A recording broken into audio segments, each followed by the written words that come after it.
നമസ്കാരം. ഷെക്കേന ന്യൂസിന്റെ 4 മണി ചർച്ചയിലേക്ക് എല്ലാ പ്രിയപ്പെട്ട പ്രേക്ഷകർക്കും സ്വാഗതം. മഴ വളരെയധികം ഒരു ദുരിതം കേരളത്തിൽ സൃഷ്ടിച്ചുകൊണ്ടിരിക്കുകയാണ്. കഴിഞ്ഞ 2018 മഹാപ്രളയം തുടങ്ങിയ ആ ഒരു നാൾ മുതൽ, അല്ലെങ്കിൽ ആ ഒരു വർഷ കാലയളവ് മുതൽ എല്ലാ വർഷങ്ങളിലും തുടർച്ചയായി ഒന്നല്ലെങ്കിൽ മറ്റൊരു രീതിയിൽ മഴ ഉരുൾപൊട്ടലിലൂടെ അല്ലെങ്കിൽ മണ്ണിടിച്ചിലിലൂടെ പ്രളയത്തിലൂടെ ഒക്കെ വലിയ രീതിയിലുള്ള പ്രതിസന്ധി കേരളത്തിൽ ആകമാനം ഇങ്ങനെ സൃഷ്ടിച്ചുകൊണ്ടിരിക്കുകയാണ്. അതിൽ ഏറ്റവും കൂടുതൽ ദുരിതം അനുഭവിക്കുന്ന ഒരു ജില്ലയാണ് പത്തനംതിട്ട എന്ന് പറയുന്നത്. 2018 നമുക്കറിയാം, വലിയ രീതിയിലുള്ള ഒരു ദുരിതങ്ങൾ തന്നെയാണ് പത്തനംതിട്ട ആ മേഖലയിലെ ജനങ്ങൾ അനുഭവിക്കേണ്ടി വന്നത്. സമാനമായിട്ടുള്ള ഒരു സാഹചര്യം തന്നെ 2026 ആവർത്തിക്കുന്ന ഒരു അവസ്ഥ. പല നദികളുടെയും അല്ലെങ്കിൽ നദികൾ കടന്നു പോകുന്ന ഒരു മേഖല കൂടിയാണ് ഈ പത്തനംതിട്ട എന്ന് പറയുന്നത്. എന്തുകൊണ്ടാണ് 2018 സംഭവിച്ച ആ ഒരു ദുരന്തം ഈ 2026 അതിന്റെ മറ്റൊരു രൂപത്തിൽ പത്തനംതിട്ട ജില്ലയിൽ ആവർത്തിക്കപ്പെടുന്നത്? കൃത്യമായിട്ടുള്ള മുന്നൊരുക്കങ്ങൾ ആ ജില്ലയിൽ നടത്താൻ സാധിച്ചിട്ടുണ്ടോ? ഈ ഒരു വിഷയവുമായി ബന്ധപ്പെട്ട് ഒരു ശാശ്വതമായിട്ടുള്ള പരിഹാര മാർഗങ്ങൾ എന്തൊക്കെ? ഈ വിഷയങ്ങളാണ് ഇന്ന് 4 മണി ചർച്ച ചെയ്യാൻ ആഗ്രഹിക്കുന്നത്. ഇനി ചർച്ചയിൽ നമ്മോടൊപ്പം ചേരുന്നു പത്തനംതിട്ടയിൽ നിന്നും സാമൂഹ്യ നിരീക്ഷകൻ ശ്രീ മാത്യൂസ് ജോർജ്, ഒപ്പം തന്നെ മാധ്യമ പ്രവർത്തകൻ ശ്രീ സുബിൻ തോമസ്. രണ്ടുപേർക്കും ഈ ചർച്ചയിലേക്ക് സ്വാഗതം. ആദ്യം ശ്രീ സുബിൻ തോമസ്, നമുക്ക് ഈ വർഷത്തെ പത്തനംതിട്ടയിലെ പ്രളയവുമായി ബന്ധപ്പെട്ട്, മഴയുമായി ബന്ധപ്പെട്ടുള്ള ആ ഒരു സാഹചര്യങ്ങൾ, ഇപ്പോഴത്തെ ഒരു സാഹചര്യങ്ങൾ, ഈ കഴിഞ്ഞ ദിവസങ്ങളിൽ സംഭവിച്ച സാഹചര്യങ്ങളൊന്ന് വിലയിരുത്തിയതിനു ശേഷം അതിന്റെ അവലോകനങ്ങളിലേക്ക് കടക്കാം. എന്താണ് ഇപ്പോൾ നിലവിലെ പത്തനംതിട്ട ജില്ലയിലെ അവസ്ഥ? 2026 ഓഗസ്റ്റ് മാസം അല്ലെങ്കിൽ ജൂലൈ ഓഗസ്റ്റ് മാസങ്ങളിൽ പെയ്ത മഴ പത്തനംതിട്ട ജില്ലയിലെ ജനങ്ങൾക്ക് എത്രത്തോളം ദുരന്തം സൃഷ്ടിച്ചു? തീർച്ചയായിട്ടും ജൂലൈ 31 അർദ്ധരാത്രി ആരംഭിച്ച അതിതീവ്രമായ മഴയാണ് പത്തനംതിട്ടയിൽ ഈ വർഷം സംഭവിച്ചത്. 2018 സംഭവിച്ച ആ പ്രളയ സമാനമായ ഒരു സാഹചര്യം ഈ 2026 ഉണ്ടായി എന്നുള്ളതാണ് പത്തനംതിട്ടയിലെ ജനങ്ങളെ നടുക്കത്തിലാഴ്ത്തിയ ഒരു വലിയ സംഭവം. കാരണം 2018 ഈ മഹാപ്രളയം നമുക്കിനി ഒരിക്കലും സംഭവിക്കുകയില്ല എന്ന് ചിന്തിച്ചിരുന്ന ജനങ്ങൾക്കിടയിലേക്കാണ് 2026 അത്രത്തോളം തീവ്രമായില്ലെങ്കിലും അതിതീവ്രമായി തന്നെ ഈ പ്രളയം ജനങ്ങളിലേക്ക് എത്തിയത്. റാന്നിയുടെ മേഖലകളിലാണ് ആദ്യം ഈ പ്രളയം അനുഭവപ്പെട്ടത്. റാന്നിയിലെ കച്ചവടക്കാർക്ക് അവരെ ഓണത്തിന് വേണ്ടി കരുതി വെച്ചിരുന്ന സാധനങ്ങളെല്ലാം സ്റ്റോക്ക് ചെയ്ത് അവരെ വളരെ സന്തോഷമായി ഓഗസ്റ്റ് മാസത്തിലേക്ക് കടക്കാൻ, ഓണത്തിലെ വരവേൽക്കാൻ കാത്തിരുന്ന ഒരു സമയത്ത് അർദ്ധരാത്രി 12 മണിയോട് അടുപ്പിച്ച സമയത്താണ് ഈ വെള്ളം കയറി തുടങ്ങുന്നത്. വെളുപ്പിനെ ഒരു 4 മണി ആയപ്പോഴത്തേക്ക് റാന്നി മുഴുവൻ മുങ്ങിപ്പോകുന്ന, റാന്നി പട്ടണത്തിലെ മുഴുവൻ കട, ഏതാണ്ട് 500-ലധികം കടകൾ മുങ്ങിപ്പോകുന്ന ഒരവസ്ഥയിലേക്ക് റാന്നി എത്തി. ഇത് ഒരിക്കലും അവിടുത്തെ കച്ചവടക്കാരെ സംബന്ധിച്ച് അവർക്ക് സഹിക്കാൻ സാധിക്കുന്നതല്ല. കാരണം 2018 പ്രളയത്തിൽ സർവ്വതും നഷ്ടപ്പെട്ടവരാണ് ഈ റാന്നിയിലെ വ്യാപാരികൾ മാത്രമല്ല, അവിടെ താമസിക്കുന്ന ജനങ്ങൾ.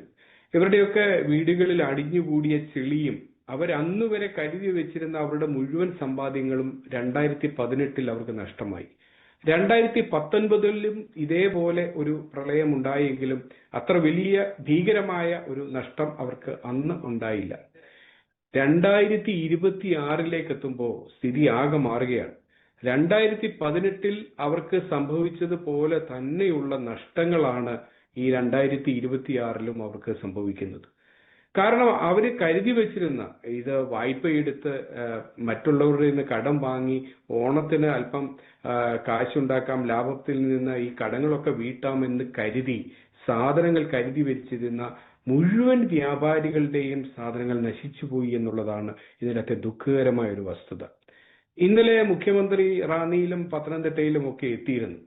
ഈ വ്യാപാരികളുമായിട്ടൊക്കെ അദ്ദേഹം ചർച്ച നടത്തി. അവരുടെ എല്ലാ നിവേദനങ്ങൾ ബഹുമാനപ്പെട്ട മുഖ്യമന്ത്രി ശ്രീ വി.ഡി. സതീശൻ സ്വീകരിച്ചു. അവർക്ക് ന്യായമായ നഷ്ടപരിഹാരം നൽകാം എന്നൊക്കെ വാഗ്ദാനം ചെയ്തു. എത്ര നഷ്ടപരിഹാരം ലഭിച്ചാലും ഈ രാത്രിയിൽ കിടന്നുറങ്ങുമ്പോൾ മനസ്സിലുണ്ടാകുന്ന ഒരു വലിയ സംഘർഷമുണ്ട്. ഇന്ന് രാത്രിയിൽ എന്താണ് സംഭവിക്കാൻ പോകുന്നത്? ഇന്നും പ്രളയം ഉണ്ടാകുമോ? അടുത്ത വാങ്ങി വെക്കുന്ന സാധനങ്ങൾക്കും ഈ നഷ്ടം ഉണ്ടാകുമോ? ഇതൊക്കെ റാന്നി നിവാസികളെ സംബന്ധിച്ച് വലിയ ഒരു ഭീതി ഉളവാക്കുന്ന ഒരു സംഗതിയാണ്. ഇപ്പൊ അവരുടെ രാത്രിയിലെ ചിന്തകൾ പോലും ഈ പ്രളയത്തെക്കുറിച്ചാണ്. അപ്പൊ ഇത് നമ്മൾ ഈ നഷ്ടപരിഹാരം നൽകുന്നതിലൂടെ ജനങ്ങളെ ഒരു താൽക്കാലിക സമാശ്വാസത്തിലേക്ക് കൊണ്ടുപോകാതെ ശാശ്വതമായ ഒരു പരിഹാരം എന്താണ് നമുക്ക് പത്തനംതിട്ട ജില്ലയ്ക്ക് വേണ്ടി. നദികളാൽ സമ്പുഷ്ടമായ ഒരു പട്ടണമാണ് പത്തനംതിട്ട എന്ന് പറയുന്നത്. ശബരിമലയുടെ താഴ്വരയിൽ നിന്ന് ഉത്ഭവിക്കുന്ന പമ്പയാറും അച്ചൻകോവിലാറും അതേപോലെ തന്നെ അതിന്റെ കൈവഴികളായ കല്ലാറും അതുപോലെ തന്നെ ഇടുക്കിയിൽ നിന്ന് ഉത്ഭവിച്ച് പത്തനംതിട്ടയിലൂടെ കടന്നു പോകുന്ന മണിമലയാറും ഒക്കെ പത്തനംതിട്ട ജില്ലയുടെ സമൃദ്ധിയുടെ പര്യായങ്ങളാണ്. ഈ നാട്ടിലെ ജനങ്ങളുടെ കാർഷികമായ ഉന്നമനത്തിന് പ്രധാന പങ്ക് വഹിക്കുന്ന നദികളൊക്കെ തന്നെയാണ് ഇവയൊക്കെ. ഇതിന്റെ പോഷക നദികൾ അനേകമുണ്ട്. ഈ നദികള് ഒക്കെ പത്തനംതിട്ടയിലൂടെ കടന്നുപോയി ഇത് പത്തനംതിട്ടയെ അനുഗ്രഹിക്കുന്ന ഒരു ഘട്ടം ഇവിടെ നടന്നുകൊണ്ടിരിക്കുമ്പോൾ തന്നെ ഭീതിയുടെ ഒരു അനുഭവവും പത്തനംതിട്ടയിലെ ആളുകൾക്ക് ഇപ്പോൾ ഉണ്ടാകുന്ന ഒരു അവസ്ഥ ഈ നദികളിലൂടെ തന്നെ ഉണ്ടാവുകയാണ്.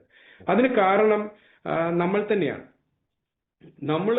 ഒരു മനുഷ്യന് ഒരു അസുഖം വന്നാൽ അവനെ ചികിത്സിക്കാൻ ഒരുപാട് ആശുപത്രികളുണ്ട്. ഇന്ന് മൾട്ടി സ്പെഷ്യാലിറ്റി ആശുപത്രികൾ, സൂപ്പർ സ്പെഷ്യാലിറ്റി ആശുപത്രികൾ, ഒരുപാട് സംവിധാനങ്ങളുണ്ട്. നമുക്ക് ഒരു മനുഷ്യനെ ചികിത്സിക്കുന്നത് പോലെ തന്നെയാണ് പ്രകൃതിയെയും ചികിത്സിക്കേണ്ടത്. ഈ നദി കാലങ്ങളായി ഒഴുകിക്കൊണ്ടിരിക്കുന്ന ഈ നദി എന്തുകൊണ്ടാണ് ഇത്ര രൗദ്രഭാവത്തിൽ ഈ നാട്ടിലെ ജനങ്ങളെ മുഴുവൻ ഭീതിയിലാഴ്ത്തുന്നതെന്ന് ചിന്തിക്കാൻ നമ്മുടെ ഭരണ സംവിധാനത്തിന് സാധിക്കുന്നില്ല എന്നുള്ളതാണ് അതിനകത്തെ പ്രധാനപ്പെട്ട ഒരു സംഗതി. 2018 നമ്മൾ ഏറെ ചർച്ച ചെയ്തൊരു വിഷയമാണ് റൂം ഫോർ റിവർ എന്ന് പറഞ്ഞ പദ്ധതി. അത് തീർച്ചയായിട്ടും ജനങ്ങളെല്ലാം ഏക മനസ്സോടെ സ്വീകരിച്ച ഒരു പദ്ധതിയാണ്. അത് മനോഹരമായ ഒരു പദ്ധതിയാണ്. കാരണം പുഴയ്ക്ക് ഒഴുകിപ്പോകുവാൻ അതിൻ്റെതായ ഒരു സ്ഥലം നൽകുക. ആ സ്ഥലത്തിലൂടെ പുഴ കൃത്യമായിട്ട് ഒഴുകിപ്പോകും. അതിതീവ്രമായ മഴ വന്നാൽ ഈ പുഴയൊന്നും കവിഞ്ഞൊഴുകും എന്നുള്ളതല്ല ഞാൻ ഈ പറഞ്ഞതിന്റെ അർത്ഥം.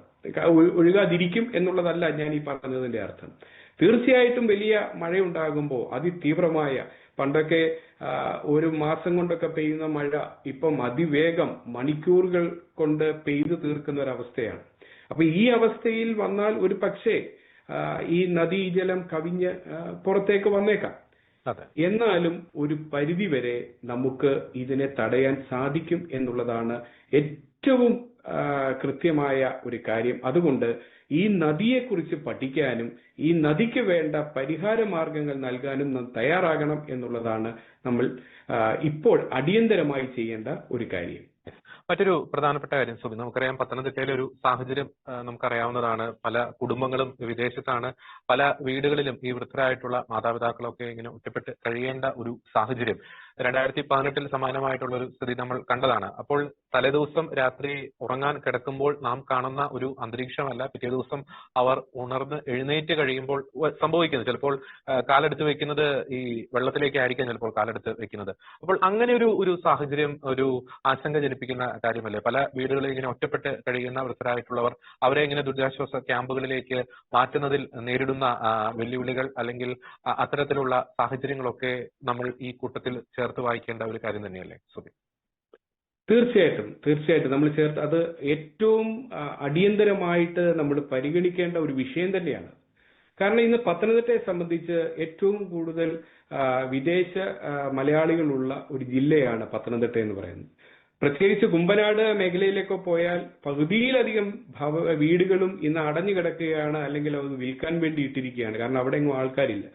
ഈ ആളുകൾ ഉള്ള സ്ഥലത്ത് തന്നെ ഈ വൃദ്ധരായ മാതാപിതാക്കളെ CCTV ക്യാമറകളിലൂടെ കണ്ട് അവർക്ക് വേണ്ട നിർദ്ദേശങ്ങൾ കൊടുക്കുന്ന, വിദേശത്തിരുന്ന് അവരെ പരിപാലിക്കുന്ന മക്കളാണ് ഇന്ന് പത്തനംതിട്ടയിൽ കൂടുതലായിട്ടുള്ളത്. അപ്പൊ രാത്രിയിൽ ഇവരുമായി സംസാരിച്ച് ഇവരുടെ കാര്യങ്ങളൊക്കെ അന്നത്തെ എല്ലാം ക്രമീകരിച്ച് വിദേശത്തിരുന്നു കൊണ്ട് ഇവർക്ക് വേണ്ട നിർദ്ദേശങ്ങളൊക്കെ കൊടുത്ത് രാത്രിയിൽ ഉറങ്ങാൻ പോകുന്ന പല മാതാപിതാക്കളും ഇപ്പോഴും ക്യാമ്പിലേക്ക് പോകാൻ തയ്യാറാകാതെ നിന്ന ഒരു സാഹചര്യം ഈ വർഷവും ഉണ്ടായി. കഴിഞ്ഞ 2018 വെള്ളപ്പൊക്കത്തില് നമ്മൾ അനുഭവിച്ച ഏറ്റവും വലിയ ദുരന്തം അതായിരുന്നു. കാരണം വീടിന്റെ 2ാം നിലയിലേക്ക് ഈ വൃദ്ധരായ മാതാപിതാക്കൾ, കാരണം അവരുടെ സമ്പാദ്യം മുഴുവൻ അവിടെയാണ്, അവർക്ക് മറ്റൊന്നും ചെയ്യാൻ സാധിക്കുകയില്ല. ഈ മക്കൾ വിദേശത്തിരുന്നു കൊണ്ട് നൽകുന്ന നിർദ്ദേശങ്ങൾക്കനുസരിച്ച് മാത്രമേ ഇവർക്ക് പ്രവർത്തിക്കാൻ സാധിക്കുകയുള്ളൂ. അവർക്ക് ആരോടെങ്കിലും ഒരു അഭിപ്രായം ചോദിക്കണമെങ്കിൽ ഈ മക്കളോടെ ചോദിക്കാൻ പറ്റൂ. അത് ഈ കറണ്ടൊക്കെ പോയി കഴിഞ്ഞ്, പ്രത്യേകിച്ച് ഇൻവെർട്ടറിലൂടെയൊക്കെയാണ് കറണ്ട് സംവിധാനങ്ങളൊക്കെ നിൽക്കുന്നത്. താഴത്തെ നിലയിൽ വെള്ളം കയറി കഴിയുമ്പോൾ തന്നെ ഇൻവെർട്ടർ ഒക്കെ നിലച്ചു പോകും. പൂർണ്ണമായ അന്ധകാരത്തിലേക്ക് ഇവരൊക്കെ പോകുന്നൊരവസ്ഥയാണ്. അപ്പൊ ഈ മക്കളുമായിട്ട് ബന്ധപ്പെടുവാൻ സാഹചര്യമില്ലാതെ വരുമ്പോൾ ഈ മാതാപിതാക്കൾ ആ ഭവനങ്ങളിൽ തന്നെ കഴിയുകയാണ്. അങ്ങനെ ഒരുപാട് സംഭവങ്ങൾ ഇപ്പം റാന്നിയിൽ ഉണ്ടായിട്ടുണ്ട്. കാരണം അങ്ങനെ വരുമ്പോ ഇവരെ പറഞ്ഞ് മനസ്സിലാക്കി അവരെ താഴേക്കിറക്കി കൊണ്ടുവരിക എന്ന് പറയുന്നത് ഈ ജനപ്രതിനിധികളെ സംബന്ധിച്ച് വലിയ ബുദ്ധിമുട്ടുണ്ടാക്കുന്ന ഒരു സംഗതിയാണ്. അവിടുത്തെ വാർഡ് മെമ്പർ ആയാലും അല്ലെങ്കിൽ അവരുമായിട്ട് ഏറ്റവും അടുത്ത് നിൽക്കുന്ന ഏതെങ്കിലും സാമൂഹിക പ്രവർത്തകരായാലും ഇവരൊക്കെ വളരെ നിർബന്ധിച്ചതിന് ശേഷം മാത്രമാണ് ഈ ഭവനം വിട്ടിറങ്ങാൻ ഈ മാതാപിതാക്കൾ തയ്യാറാകുന്നത്. പത്തനംതിട്ടയിലെ ഒരു വലിയ ദുരന്തമാണ് മാതാപിതാക്കൾ മാത്രമുള്ള, വൃദ്ധരായ മാതാപിതാക്കൾ മാത്രമുള്ള ഭവനങ്ങൾ എന്ന് പറയുന്നത്. അത് ഇന്നത്തെ കാലഘട്ടം അങ്ങനെയായിപ്പോയി. കാരണം ഇവിടെ നാട്ടിൽ നിന്ന് കഴിഞ്ഞാൽ അവർക്ക് ജോലിക്ക് വേറെ സാധ്യതകളില്ല. അവർക്ക് വിദേശത്ത് പോയി ജോലി ചെയ്തേ പറ്റൂ. ഈ മാതാപിതാക്കളെ സംരക്ഷിച്ചേ പറ്റൂ. അപ്പൊ ഇതെല്ലാം വരുമ്പോ ഇത്തരം പ്രകൃതി ദുരന്തങ്ങൾ കൂടി കൂട്ടത്തിൽ വരുമ്പോൾ ഇതിന്റെ ദുഃഖവും പ്രയാസവും അതിന്റെ ആഘാതം വളരെ വലുതാക്കുന്നു എന്നുള്ളതാണ് ഒരു വലിയ സംഗതി. തീർച്ചയായും. ശ്രീ മാത്യൂസ് ജോർജ് നമ്മോടൊപ്പം ചേർന്നിട്ടുണ്ടെന്ന് മനസ്സിലാക്കുന്നു. നമുക്കറിയാം പത്തനംതിട്ടയിലെ മഴ പെയ്യുമ്പോഴുള്ള സാഹചര്യങ്ങളാണ് നമ്മളിപ്പോൾ ചർച്ച ചെയ്തുകൊണ്ടിരിക്കുന്നത്. പല വർഷങ്ങളിലും സമാനമായിട്ടുള്ള ദുരിതങ്ങൾ ആവർത്തിക്കുന്നു. അത് 2026 വരെ എത്തി നിൽക്കുന്ന ഒരു സാഹചര്യം. എന്തുകൊണ്ടാണ് നദികളാൽ സമ്പന്നമായിട്ടുള്ള ഈ പത്തനംതിട്ട ഒരു 3-4 മണിക്കൂർ അടുപ്പിച്ച് അതിതീവ്ര മഴ പെയ്തു കഴിയുമ്പോൾ സമസ്ത മേഖലകളും അല്ലെങ്കിൽ ഭൂരിഭാഗം മേഖലകളും ഒരു വെള്ളത്തിനടിയിലാകുന്ന അല്ലെങ്കിൽ വെള്ളത്തിലാകുന്ന ഒരു പ്രളയ സമാനമായിട്ടുള്ള സാഹചര്യത്തിലേക്ക് പ്രദേശങ്ങളെ കടത്തിവിടുന്ന ഒരു സ്ഥിതിവിശേഷം പത്തനംതിട്ടയിൽ സംഭവിക്കുന്നു? ഇത് പ്രകൃതിയെ മാത്രം നാം കുറ്റം പറഞ്ഞിട്ട് കാര്യമുണ്ടോ, അല്ലെങ്കിൽ ഭരണാധികാരികളുടെ ഭാഗത്തുനിന്ന് അധികൃതരുടെ ഭാഗത്തുനിന്നുള്ള ഒരു അലംഭാവം, മുന്നൊരുക്കങ്ങളിലെ അലംഭാവം ഇതിൽ പ്രധാനപ്പെട്ട ഒരു ഘടകമായി മാറുന്നുണ്ടോ? ശ്രീ മാത്യൂസ്.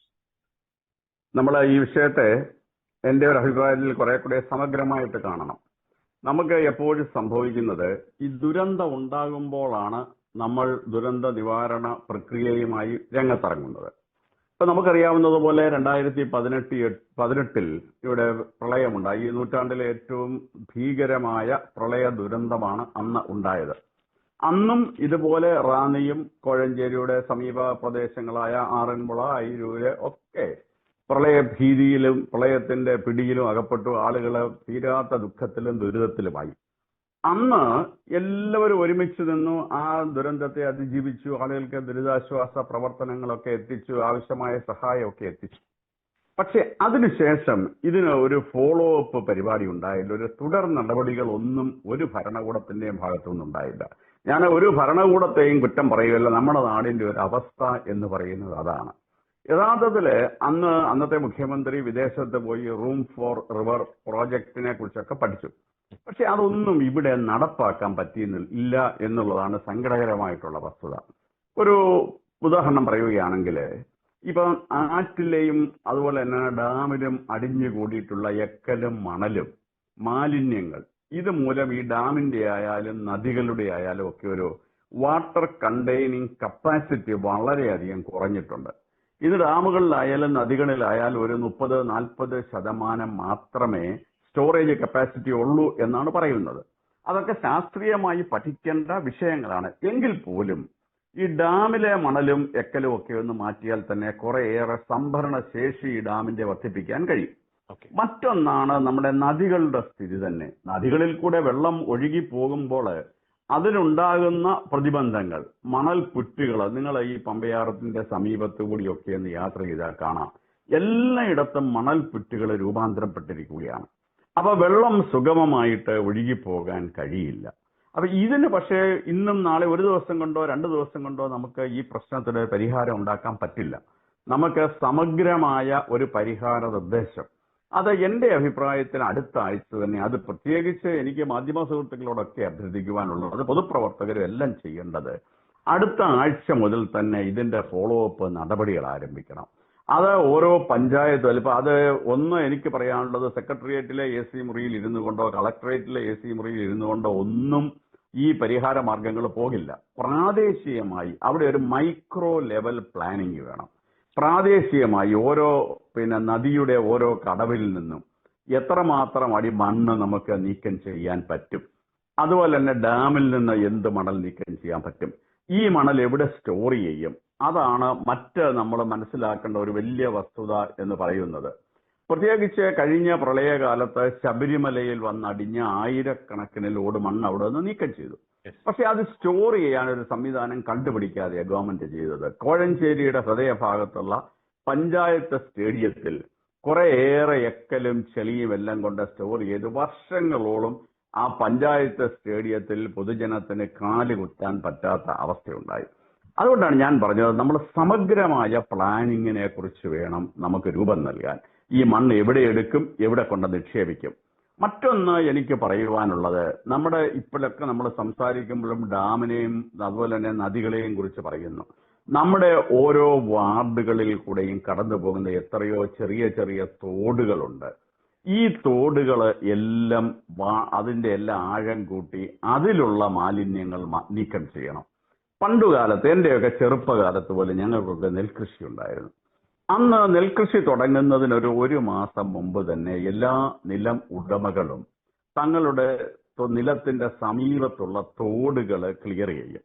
അപ്പൊ ഈ തോട്ടിൽ അടിഞ്ഞുകൂട്ടിയുള്ള മാലിന്യങ്ങൾ എല്ലാം അവിടെ നിന്ന് എടുത്ത് കരയ്ക്കിടും. കരയ്ക്കെന്ന് പറഞ്ഞാൽ ഈ തോടിന്റെ വരമ്പ് തന്നെയാണ് ഇതിനുള്ള ഒരു സ്ഥലമായിട്ട് ഉപയോഗിക്കുന്നത്. അത് വളരെ യഥാർത്ഥത്തിൽ ശാസ്ത്രീയമാണ് നമ്മുടെ പൂർവികർ ചെയ്തുകൊണ്ടിരുന്നത്. കാരണം തോട്ടിൽ നിന്നും ഒരടി എക്കലും മാലിന്യങ്ങളും മാറ്റി കരയ്ക്ക് നമ്മുടെ വരമ്പിനിട്ട് കഴിയുമ്പോൾ വരമ്പിൽ ചിലപ്പോൾ ഒരടി ഹൈറ്റ് കൂടും, തോടിനൊരടി ഹൈറ്റ് കുറയും. ഫലത്തിൽ 2 അടി കൂടി അവിടെ വെള്ളം സ്റ്റോർ ചെയ്യാനുള്ള സൗകര്യം ലഭിക്കുകയാണ്. നമ്മുടെ ഓരോ വാർഡിലുമുള്ള 5, 8, 10 തോടുകൾ ഇതുപോലെ വാർഡ് അടിസ്ഥാനത്തിൽ ഒരു യുദ്ധകാല അടിസ്ഥാനത്തിൽ ക്ലിയർ ചെയ്യുവാനുള്ള നടപടികൾ നമ്മൾ സ്വീകരിക്കുമെങ്കിൽ തീർച്ചയായിട്ടും ഒരു വലിയ പരിധിവരെ ഈ ജലപ്രളയത്തിന്റെ ഭീഷണി 2-3 ദിവസം കൂടെ നമുക്ക് ഡിലേ ചെയ്യാൻ പറ്റും. അപ്പോൾ ഇന്ന് പൊങ്ങുന്ന വെള്ളം ഈ സംവിധാനങ്ങളെല്ലാം നമ്മൾ ക്ലിയർ ചെയ്താൽ ചിലപ്പോൾ നാളെയോ മറ്റന്നാളോ അത് ജലപ്രളയമായി ആളുകളെ ദുരന്തത്തിലോട്ട് നീക്കിവിടത്തുള്ളൂ. മറ്റ് ഒരു കാര്യം കൂടി എനിക്ക് സൂചിപ്പിക്കാനുള്ളത് എന്റെ മനസ്സിൽ തോന്നുന്നതാണ്, അതും ശാസ്ത്രീയമായി നമ്മൾ പഠിക്കേണ്ടതാണ്. നമ്മുടെയൊക്കെ വീടുകളുടെയും അതുപോലെ തന്നെ പൊതുസ്ഥാപനങ്ങൾ, അത് സ്കൂളുകളായാലും അമ്പലങ്ങളായാലും പള്ളികളായാലും ഓഡിറ്റോറിയങ്ങളായാലും എല്ലാം ഇന്ന് ഇന്റർലോക്ക് ടൈൽസ് ഇട്ട് സുരക്ഷിതമാക്കിയിരിക്കുകയാണ്. ഈ ഇന്റർലോക്ക് ടൈൽസ് ഇടുമ്പോഴത്തെ ഒരു പ്രശ്നമെന്ന് പറയുന്നു, ടൈൽസ് ഇടുന്ന ബഹുഭൂരിപക്ഷം ഗ്രൗണ്ടുകളിൽ ഒരു തുള്ളി വെള്ളം താഴത്തില്ല. അപ്പൊ നമ്മുടെയൊക്കെ വസ്തുവിലും മുറ്റത്തും ഒക്കെ ഭൂമിയിലേക്ക് അബ്സോർബ് ചെയ്യപ്പെടേണ്ട ഈ ജലം മുഴുവൻ റോഡിലേക്ക് പൊതുവഴികളിലേക്ക് തള്ളുകയാണ്. ഇത് വീണ്ടും ചെന്ന് നമ്മുടെ പാടങ്ങളിലും കുളങ്ങളിലും അതുപോലെ തന്നെ തോടുകളും എല്ലാം നിറയ്ക്കുകയാണ് വെള്ളം. അപ്പം പണ്ട് കാലത്തെന്ന് വെച്ചാൽ ഈ വെള്ളം മുഴുവൻ വികേന്ദ്രീകൃതമായി നമ്മുടെ വീട്ടുമുറ്റത്തും നമ്മുടെ പൊതുസ്ഥാപനങ്ങളുടെയൊക്കെ മുറ്റത്തും ഒക്കെ സംഭരിച്ച് ഭൂമിയിലേക്ക് ഇറങ്ങിക്കൊണ്ടിരുന്ന ജലം നമ്മൾ ഇന്റർലോക്ക് ടൈൽസ് ഇട്ട് നമ്മുടെ സ്വാർത്ഥ സൗകര്യത്തിന് വേണ്ടി ഇവയെല്ലാം പൊതുസ്ഥലത്തേക്ക് തള്ളുകയാണ്. ഇതെല്ലാം കൂടെ സംഭവിക്കുന്നതാണ് ഇപ്പോഴത്തെ ഈ ദുരിതത്തിന്റെ ഭീകരത വർദ്ധിപ്പിക്കുന്നതെന്നാണ് എന്റെ ഒരു വിനീതമായിട്ടുള്ള വ്യക്തിപരമായ അഭിപ്രായം.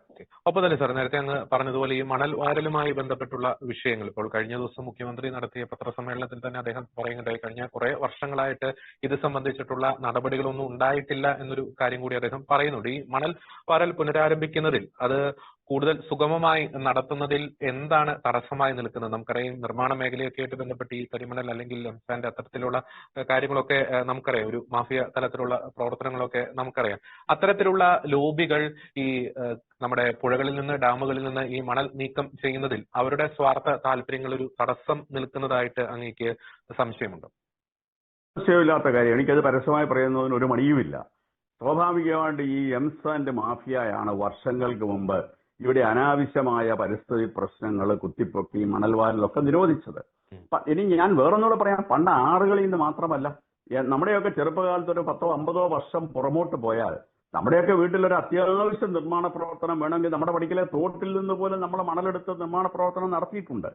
അപ്പൊ അതിലൂടെയൊക്കെ സംഭവിക്കുന്നത് എന്താ, ആ തോടുകളുടെയൊക്കെ ആഴം കൂടും. അങ്ങനെ ഒന്നും ചെയ്യാനുള്ള ഒരു സൗകര്യം ഇവിടെ ഇല്ലാതാക്കി മനുഷ്യന്റെ ഈ ഒരു ജീവിത സാഹചര്യവും ആവാസ വ്യവസ്ഥയുടെ ഭാഗമാണ്. നമ്മുടെ പടിക്കൽ കൂടെ ഒഴുകുന്ന തോട് ചിലപ്പോൾ നമ്മൾ പൈസ മുടക്കി അത് ക്ലിയർ ചെയ്യാനും അതിന്റെ ആഴം കൂട്ടാനും പോകില്ല. പക്ഷെ നമ്മുടെ വീട്ടിൽ ഒരു 2 അടി കയ്യാല കെട്ടണമെങ്കിലോ ഒരു 10 അടി മതിൽ കെട്ടണമെങ്കിലോ ഒരു കുളിമുറി വെക്കണമെങ്കിലോ അല്ലെങ്കിൽ മറ്റെന്തെങ്കിലും ഒരു ചെറിയ എക്സ്റ്റൻഷൻ പണിക്കൊക്കെ ഒരു 10ഓ 50ഓ അടി മണലൊക്കെ മതിയെങ്കിൽ ഈ തോട്ടിൽ തന്നെ നമുക്കെടുത്ത് ചെയ്യാൻ സൗകര്യമുണ്ടെങ്കിൽ നമ്മൾ അങ്ങനെ ചെയ്യും. ഇപ്പൊ മണലെ നമുക്ക് തൊടാൻ പറ്റില്ല. തൊട്ട് കഴിഞ്ഞാൽ നമ്മൾ പാകിസ്ഥാൻ ഭീകരവാദികളെക്കാട്ടി വലിയ കുറ്റവാളികളായി പ്രഖ്യാപിച്ച് നമ്മളെ പിടിച്ച് ജയിലിലിടുന്ന സ്ഥിതിയാണ്. അതുകൊണ്ട് ഞാൻ നേരത്തെ സൂചിപ്പിച്ചതുപോലെ ആറ്റിൽ നിന്ന് ക്രമാതീതമായ മണൽ വാരരുത്. ഞാൻ പറഞ്ഞത് ഓരോ കടവിൽ നിന്ന് വാരാവുന്ന മണലിന്റെ അളവ് ആ കടവിലുള്ള ജാഗ്രതാ സമിതികൾ ഉണ്ടാകട്ടെ. എല്ലാ പഞ്ചായത്തിലും ഇതിനൊരു പരിസ്ഥിതി ജാഗ്രതാ സമിതി അല്ലെങ്കിൽ ഒരു നദീതട സംരക്ഷണ സമിതി ഉണ്ടാകട്ടെ. അതിന് ഔദ്യോഗികമായ അധികാരങ്ങൾ കൊടുക്കണം. അവര് തീരുമാനിക്കുന്ന ലെവലിൽ മാത്രം മണൽ വാരി ഒരു പരീക്ഷണം എന്നുള്ള നിലയിൽ ഞാൻ പറയുന്നത് ഈ മഴ ഇപ്പൊ മാറുന്ന അടുത്ത മാസം തന്നെ ഈ ഒരു സമ്പ്രദായം നമ്മൾ ഒന്ന് ലോഞ്ച് ചെയ്യുക, ഒന്ന് ആരംഭിക്കാൻ കഴിഞ്ഞാൽ ചിലപ്പോൾ ഈ തുലാവർഷം വരുമ്പോൾ തന്നെ നമ്മൾക്കിതിന്റെ പ്രയോജനം അനുഭവിച്ച് അതിൽ നിന്ന് പാഠങ്ങൾ ഉൾക്കൊണ്ട് അടുത്ത മൺസൂൺ കാലമാകുമ്പോഴത്തേക്ക് കുറെ കൂടെ സുരക്ഷിതമായ ഒരു തലത്തിൽ നമുക്ക് ഈ സംസ്ഥാനത്തിന്റെ ഈ മധ്യതിരുവിതാംകൂറിനെ മുഴുവൻ എത്തിക്കാൻ കഴിയും എന്നാണ് എന്റെ അഭിപ്രായം. വളരെ വ്യക്തമാണ്. നമുക്കറിയാവുന്നതുപോലെ പത്തനംതിട്ട എന്ന് പറയുന്നത് കേരളത്തിന്റെ സാമ്പത്തിക മേഖലയിലെ ഒരു നട്ടെല്ല് തന്നെയാണ്. കേരളത്തിന് അതിപ്രാധാന്യമേറിയ ഒരു ജില്ല തന്നെയാണ് പത്തനംതിട്ട എന്ന് പറയുന്നത്. പലപ്പോഴും അതൊരു ദുരന്ത ഭൂമിയായി മാറുന്നു. ഈ പ്രളയകാലത്ത് മഴക്കാലത്ത് ജനങ്ങൾ പലായനം ചെയ്യേണ്ട ഒരു സ്ഥിതിയിലേക്ക് വരുന്നു. പ്രളയകാലത്ത് ദുരിതാശ്വാസ ക്യാമ്പുകളിൽ കഴിയേണ്ട ഒരു ഗതികേടിൽ ജനങ്ങൾ മാറുന്നു. അത്തരത്തിലുള്ള സാഹചര്യങ്ങൾ സൃഷ്ടിക്കപ്പെടുന്നു. പലപ്പോഴും അത്തരത്തിലുള്ള സാഹചര്യങ്ങൾ സൃഷ്ടിക്കപ്പെടുന്നത് മനുഷ്യരുടെ അധികൃതരുടെ ഒരു ജാഗ്രത കുറവ് മൂലമാണ് എന്നത് വളരെ വ്യക്തമാണ്. ഒഴിവാക്കാവുന്ന പല ദുരിതങ്ങളും നമുക്ക് ഒഴിവാക്കാൻ സാധിക്കുന്നില്ല, നമ്മുടെ അലംഭാവം മൂലം, നമ്മുടെ ശ്രദ്ധ കുറവ് മൂലം. ഇനിയെങ്കിലും 2018, 19, 20, 26 പത്തനംതിട്ട ജില്ലയിൽ മാത്രമല്ല കേരളത്തിലാകമാനം ആവർത്തിക്കാതിരിക്കാനുള്ള ജാഗ്രത ഭരണകൂടത്തിന്റെ അധികൃതരുടെ ഭാഗത്തുനിന്നുണ്ടാകട്ടെ. അവരുടെ മാത്രം ഉത്തരവാദിത്തമല്ല, നമ്മുടെ ഓരോരുത്തരുടെയും ഉത്തരവാദിത്തമാണ്. അത് അടുത്ത മഴക്കാലം ആകുമ്പോൾ ശ്രദ്ധിക്കേണ്ട കാര്യമല്ല. നേരത്തെ മാത്യു സാർ സൂചിപ്പിച്ചതുപോലെ നാളെ മുതൽ ആരംഭിക്കേണ്ട ഒരു പ്രക്രിയ തന്നെയാണ് ഇത് എന്ന ഓർമ്മപ്പെടുത്തലോടെ ഈ ചർച്ച അവസാനിപ്പിക്കുന്നു. ഈ ചർച്ചയിൽ വളരെ സജീവമായി പങ്കെടുത്ത ശ്രീ സുബിൻ തോമസ്, ശ്രീ മാത്യൂസ് ജോർജ് രണ്ടുപേർക്കും നന്ദി. ഒപ്പം ഈ ചർച്ചയിൽ ഉരുത്തിരിഞ്ഞ ആശയങ്ങൾ അത് എത്തേണ്ടടുത്ത് എത്തട്ടെ എന്ന കാര്യം കൂടി ആശംസിക്കുന്നു. Thank you.